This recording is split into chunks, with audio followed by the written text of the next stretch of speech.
ce nouveau tuto de cuisine. Alors aujourd'hui, oui, c'est moi qui vais faire le tuto donc des hamburgers maison. Donc j'avais déjà commencé, donc pour éviter que la salade ici présente ne soit totalement abîmée, j'ai mis donc dans l'eau froide avec un peu de vinaigre. Le vinaigre évite que la salade noircisse. Donc là on va nettoyer la feuille de salade, l'essorer un peu, enfin on va tenter de faire comme on peut vu qu'on n'a pas encore d'essoreuse, et on passera à l'étape suivante. Donc là ce qu'on va faire, c'est qu'on va préparer les éventuels ingrédients qui vont aller donc dans le hamburger. À vous de choisir après les ingrédients que vous voulez mettre dans vos propres burgers. Par exemple, nous ça sera la salade, la tomate, il peut y avoir des poivrons, il peut y avoir plusieurs petits trucs. C'est à vous de faire votre burger à votre goût. Donc après, voilà, on va passer à la découpe de la tomate. Reprenons. Nous sommes à la découpe de la tomate. Bien sûr, toujours faire attention au bout du doigt. Hein, comme ça. On dit un truc. Regarde. Primordial. Enlevez toujours le dessus de la tomate. En dessous alors. Non. Parce que le cœur est là. Ça c'est indigeste avec la cuisson ou même au goût. D'accord. Donc du coup, quoi? Coupe en deux. Coupe ta tomate en deux. Voilà. Ça facilite. Ouais. Tes doigts. Non. Comme ça. Voilà. Ça évitera que vous fassiez des escalopes de vos doigts. Petite blague à part, généralement c'est moi qui lui dis escalope quand je me tranche un doigt. Quand t'arrives à la fin comme ça, pour éviter justement d'écraser ta tomate, tu la pinces. Ah oui, sur le côté comme Ouais. ça. Après, je sais pas. Après, regarde, je vais vous montrer aussi.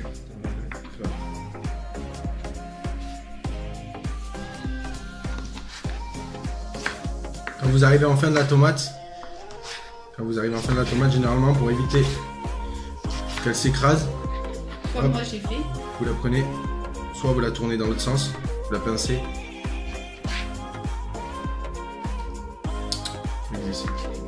Et voilà.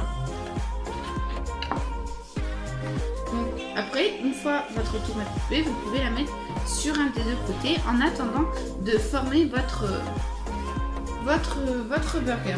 Alors après, si je peux vous donner un conseil, c'est toujours la planche à découper, qu'elle soit propre. Pourquoi? Parce qu'admettons la tomate vient être infectée, et ben quand je vais couper l'oignon, la bactérie de la tomate peut aller sur l'oignon, donc ça va infecter aussi l'oignon. Donc après, la meilleure des solutions, c'est toujours passer un petit coup d'eau, mettre la tomate à part, etc. Alors, pour l'oignon, on va commencer par... donc moi j'ai déjà enlevé la première peau, donc faut bien l'enlever. Et ensuite, on va couper la base de l'oignon et la tête. Pourquoi? Parce que déjà, ça se mange pas. Et ça sera plus facile pour enlever la deuxième peau à enlever. Regardez.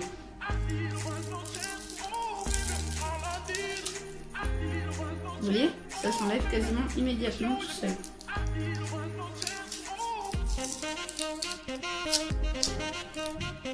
Voilà. Donc, vous pouvez utiliser le couteau. Et regardez bien la facilité qu'il y a. En fait, tout simplement, on enlève la toute première couche, donc blanche. Comme ça, on peut avoir un oignon propre et nickel chrome.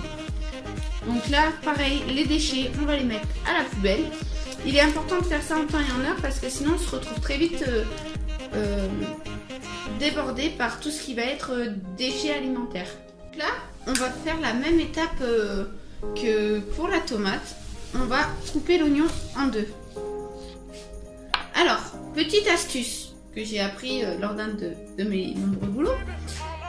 Si vous voulez pas pleurer, vous pouvez tout simplement passer vos oignons sous l'eau. Ça évitera que vous pleuriez comme des bébés. Autre chose aussi, je l'ai dit hier, ça, le germe. Quand tu vois qu'il a jauni, tu l'enlèves. Parce que c'est indigeste. Mais c'est pas le temps. Si, si. Regarde. Je vais me piquer ma face. Non, non, c'est juste pour te dire. Je vais balancer les oignons. Donc là, on va aller les rincer parce que j'ai pas envie de me retrouver avec les larmes aux yeux.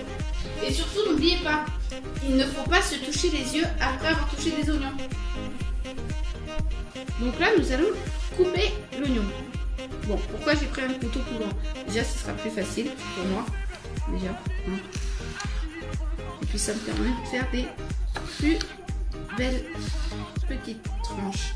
Donc là, on fait comme l'astuce de la tomate qu'on nous a montré juste avant. On pince un petit peu, comme ça, ça évite que ça s'écrase. Et ça vous évite aussi de vous couper les doigts. Donc, on continue. Je te montrerai un truc pour le dernier. Non, tes doigts. Tes doigts, tes doigts, tes doigts, tes doigts. Ah, j'ai fait faire une escalope. Ouais, fais voir. Regarde. Donc pour le dernier, je laisse le chef faire. Une chose que je vous avais dite hier, regardez bien. Le pouce, c'est lui qui va ramener l'ingrédient en avant. Une fois que vous l'avez coupé en deux, hop, vous prenez l'oignon, tout en évitant vos doigts devant, hein, en évitant de se trancher les doigts. Votre pouce va vous servir d'appui. C'est ce qui va vous permettre. Voilà, c'est exactement la même chose, c'est ce que j'ai dit hier. Oui, mais non, mais tu peux ensuite, pas tu coupes, c'est petit en fait. C'est pas grave parce que de toute façon, il va réduire l'oignon. Donc une fois que c'est fait, je réserve les ingrédients. Donc là, pour la deuxième fois, nous allons re-rincer notre planche parce que voilà, il y a la fécule donc, et le jus de l'oignon qui est dessus. Donc pour éviter que d'autres ingrédients prennent le goût de l'oignon avant la cuisson, on va aller re-rincer tout simplement notre planche à découper. Donc les amis, nous revoici. Donc là, on va ouvrir ça. Bon, pourquoi on a pris cela? D'habitude, on prendra cela. Là, on les a pris parce que vraiment, ça valait le coup. La promotion valait vraiment, vraiment le coup. Donc, on va les ouvrir. Et comme vous pouvez voir, c'est pas des pains hamburger comme les autres. C'est des pains hamburger mais briochés. Donc, ce que je vais faire, c'est que je vais les ouvrir. Et je vais les faire passer quelques secondes ou quelques minutes au grille-pain afin qu'il y ait un petit goût croustillant. Donc le temps que je fasse ça, et ben, je vais mettre à chauffer ma poêle avec de la margarine un peu dedans. Regardez, je vous emmène voir ça. un petit peu de margarine, pas 3 tonnes. Bon, malheureusement, le fait en fait des steaks qu'on a pris, c'est que à la décongélation au micro-ondes, ceux-là, ils se déchirent. Donc du coup, on va les laisser décongeler tout doucement à feu doux dans la poêle, avec de la margarine. Ça, on va dire, ça cassera pas la cuisson. Donc pendant ce temps, moi, je m'occupe des pains briochés, donc pour hamburger. Tac, tac. Et ce qui va se passer, c'est que je vais les faire un peu griller, un peu toaster, et puis on se retrouve juste après. Donc pour l'étape de la cuisson, vous balancez juste simplement vos steaks dans la poêle. On les assaisonnera après, parce qu'il faut savoir que ce genre de steak là, à la congélation en fait, ils ont gardé tout le jus. C'est pour ça qu'il faut rajouter du sel, petite astuce, du sel pour que le sang sorte. Pour ceux qui n'aiment pas les steaks saignants, mettez un petit peu plus de sel, ça enlèvera la totalité du sang qu'il y a dedans.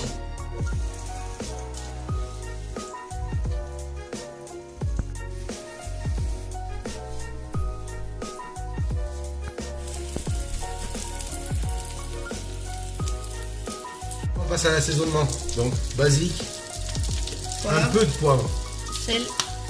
un peu de sel, un peu de sel, d'accord. De l'herbe de Provence, s'il te plaît, Sylvania. Débrouille. Tu fais ton bagage justement. Et là, un peu d'Alto Provence. Avant de retourner les steaks. Normalement, on le fait sur les deux côtés. Hop.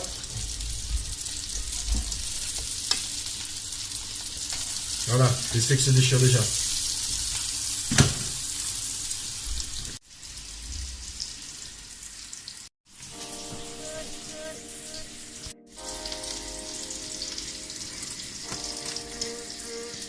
Là, vous voyez, les steaks ont déjà commencé à gonfler. Donc, ce qu'on va faire, hop. Non, pas de suite. D'abord, on va les tourner.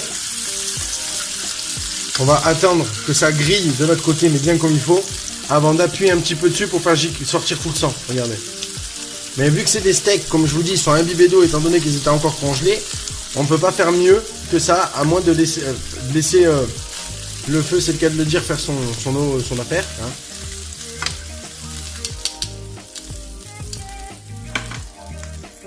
Quand que les steaks finissent de cuire, on va faire revenir les oignons.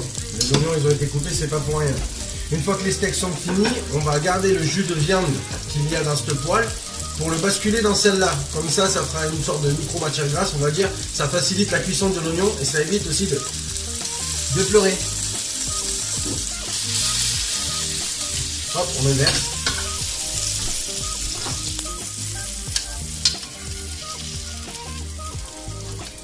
Hop, on récupère. Vas-y, fais basculer là. Merci. Et on bascule le jus de viande là-dedans. Du coup, cette poêle, on va la remettre ici et on va remettre ces steaks. C'est pas grave, je vais tenir. Ces steaks parce qu'elle les veut bien cuits. Voilà. Ensuite, sur les poêles anti-adhésives, il ne faut pas les gratter avec de la ferraille, de la lutte inox ou quoi que ce soit parce que vous allez les bousiller. On va baisser le feu et on va les laisser roussir. Alors, pendant que on laisse le chef roussir des oignons et finir mes steaks de cuire, moi je vous emmène pour un premier dressage au niveau des hamburgers. C'est-à-dire, donc là, vous allez me dire oui mais c'est pas normal, il y a 3 pieds et 2 chapeaux. C'est tout à fait normal, ne vous en faites pas. Je vais vous expliquer pourquoi. En fait, tout simplement, je vais lui faire un hamburger double, c'est-à-dire 2 steaks. Je pense que vous avez compris quand même. Et donc on va commencer, donc je vais prendre une des feuilles de salade que vous avez vu au tout début. Regardez, elle n'a pas noirci, elle est très belle, elle est restée intacte. Donc je vais la couper et je vais la mettre à la base du hamburger. Voilà, ça va être la base du burger.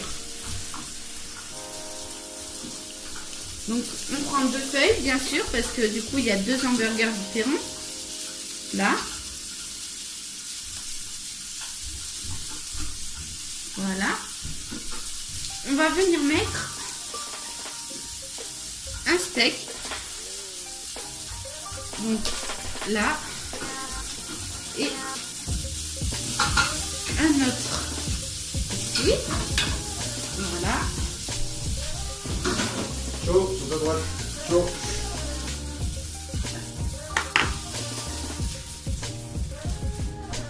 Voilà, voilà. Donc, je vais attendre...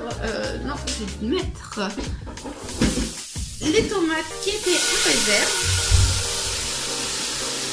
Donc, voilà. Hop.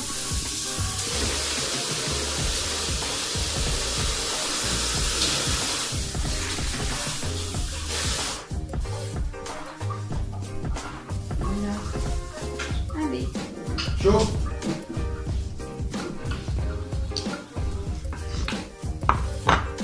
Voilà, nickel. On emmène les oignons pile poil à temps. Donc, la salade, le steak, la tomate et on va mettre un petit peu d'oignon. On n'a pas de fromage, c'est malheureux, mais il y en a qui en mettent, il y en a qui en mettent pas. Moi je préfère, personnellement je préfère sans. Comme ça évite que ça gâche le goût. Je trouve que des fois ça gâche un peu le goût des autres ingrédients en fait. Bah oui, je suis au dressage. Donc du coup, le petit dessous du burger donc, que j'ai fait griller, je vais venir l'intégrer sur un des 2 burgers. Et je vais recommencer mes étapes. C'est-à-dire salade,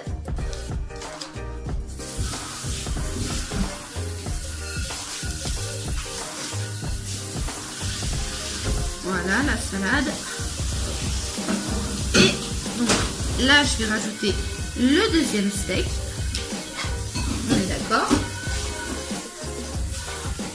la petite tomate, verrez que pour la deuxième assiette, le dressage sera totalement différent. Vous allez comprendre pourquoi très vite. Donc la tomate, voilà, et les oignons. Hop, voilà. Ça va t'en faire un sacré à manger, toi. Hein. C'est pas grave, t'inquiète pas. Appuie, stop. Vous avez vu le sang qui sort? C'est tout simplement qu'à la cuisson, moi je les ai fait saignants. Au niveau de la cuisson, il y a plusieurs étapes. Vous avez plusieurs possibilités de vérifier la cuisson de votre viande. Tout simplement, quand au niveau du chaud-froid aussi, hein, c'est différent, mais il y a plusieurs facilités au niveau de la cuisson. Au niveau de la cuisson, vous avez fais voir, dégage. Comment vous expliquer? Un point mnémotechnique qui se basera en fonction du muscle de votre pouce et votre index. En fonction de comment vous allez appuyer, vous allez pouvoir savoir si, en gros, la viande est bleue, cuite, à point, semelle ou carrément crue. Et ça, c'est des moyens mnémotechniques super efficaces pour vérifier, en gros, la cuisson de la viande. Donc voilà les amis, j'ai fait une petite boulette, je vous le dis tout de suite. Donc je vais vite fait mettre ça au grille-pain et je reviens vers vous. Nous revoilà les amis, donc voilà, j'ai fait cuire un petit peu, voilà, c'est très bien comme ça. Donc, qu'est-ce que je vais faire? Pourquoi la présentation va être différente? Tout simplement, il m'a ramassé ma pince. Réflexe. Tout simplement, moi, au lieu de mettre la salade, etc., le tout à côté, je vais faire comme ceci. Tac, tac, on se met la totalité. Tac, premier, deuxième. Donc pour éviter qu'il y ait quelque chose de perdu vis-à-vis de tout à l'heure l'hamburger double, je vais le garder pour me servir vis-à-vis de la petite salade que je vais faire. Donc un petit peu de salade. Bon, le mieux généralement c'est vraiment de l'effeuiller un peu. Donc vous la prenez, vous la coupez. Comme ça, ça vous fait un peu plus, bien évidemment, la tomate. Tac. On met de la tomate. Et bien sûr, il restait quelques oignons, donc je rajoute quelques oignons à ma salade. Comme ça, ça ne fait pas de gaspillage et en même temps, ça peut vous faire une préparation et une déco sympa. Donc après, pour l'assaisonnement, vous pouvez prendre de la vinaigrette basique, mais moi je vous conseille plutôt, ça va être un peu de vinaigre ou vraiment une vinaigrette faite maison. Bon, là je n'ai pas trop de temps de vous montrer la vinaigrette maison, donc je vais mettre un petit peu de 2-3 gouttes de vinaigre, voilà. Et du coup, après, c'est bon, vous pouvez servir et vous régaler. Voilà les amis, ce tuto cuisine est terminé. Nous espérons que ça vous aura plu. Que ça aura pu vous aider.